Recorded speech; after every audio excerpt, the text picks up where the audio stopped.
And I'm thinking, that's cool, a decent finish. And then out of nowhere, I think on my left, I see Gary's 2.9er giant Anthem whiz right by me, and he pit me at the line. It was a pretty sweet picture.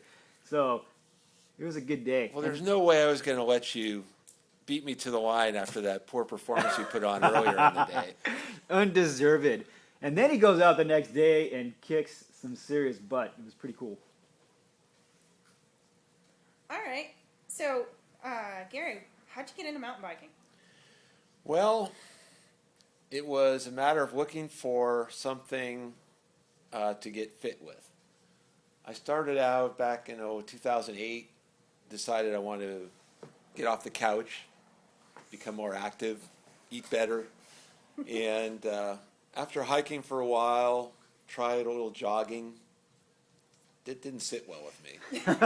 It's because running is terrible. Yes, it is. I agree with that. No offense to any runners out there, but it doesn't work for me. So somehow somebody I was talking to brought up mountain biking. I said, I can do that. I used to do that in my younger years. Actually, in recent times, just for fun with the kids, that type of thing, with the family. So I bought myself a Christmas present, Gary Fisher 29er, and started riding it. And it was quite a challenge at first, I must say that. All right. So how did you go from having a challenging time on the mountain bike to crushing races? Well, probably the first 6 months, I rode mostly by myself because I was too embarrassed to ride with anybody else. I was in such bad shape. Then finally, when I got a little bit of fitness and could make a few of those climbs, I started to look out to the community and see what rides were available and what organizations were available. And I found a group called Mere Mortals via the web. That was a joke.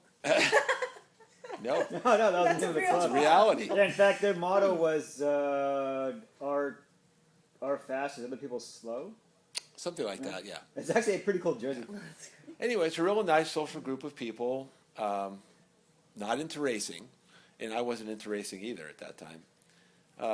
So I met up with them, did rides with them, got better just riding. And then on one of those rides, I think this person called Al Painter happened to be there. Why, I'm not sure, but he was. And got to talking with him a little bit, and somehow I got interested in maybe a little training to get in better shape. And It was all downhill from there? well, Nice. in one way it's downhill, and the other way there were positive results. But that's how I met Al, is through that group. Then from there we've been training off the bike and on the bike ever since. And somehow he suggested I go in this race. And I'd never considered racing before. It never entered my mind at all. But Al somehow brought it up, and I said, why not? And which one was that? That was the Cyclebration event in Folsom, California. And if I remember correctly, I thought you brought back a stack of medals from Cyclebration, right? It was successful beyond my wildest dreams, that's correct. I think Al's holding it up here and dangling the medals for Nice. noise. Yeah, I went into Sound that. of medals. Yeah, I went into that with no expectations at all, and came out with quite a thrill and victories. So which was better? You won in Cyclebration, you won Sea Otter. Which are you most excited about? Well, I'm probably more excited about Sea Otter, but they were both great events. With Cyclebration, I had no idea, no expectations, no clue going into this thing. So Just I was, sitting there at the starting line, having no idea what I'm doing, no idea how to race, and Al gave me some coaching, but why would I listen to Al? Precisely. I learned better in the future that maybe some of his words had some truth to them. So winning there was great, but it was totally unexpected and surprising. But it was wonderful. Sea Otter was very similar in the sense of it's been hyped up about all the sandbaggers that ride there, and it's people from all over and good riders, and so I sort of went into there with no expectations either, other than maybe top 10 or something like that if I had a good day, and so winning there was just as big a surprise, if not bigger than the Cyclebration. But after the event, and it took a while to sink in, but I think it was, in the long term, a much more exciting win. That's awesome. If I remember correctly, you kind of didn't realize that you'd won or that you were doing so well until the very end. At which race? Was it Sea Otter? Maybe not. No, actually, I had a pretty good idea at Sea Otter that I was going to be on the podium Oh, okay. from the start, and where I could kind of keep track of the riders, and I had a good feeling that I was going to do well at the end. So did you have a better strategy for this one? Did you know what you were doing going in for Sea Otter?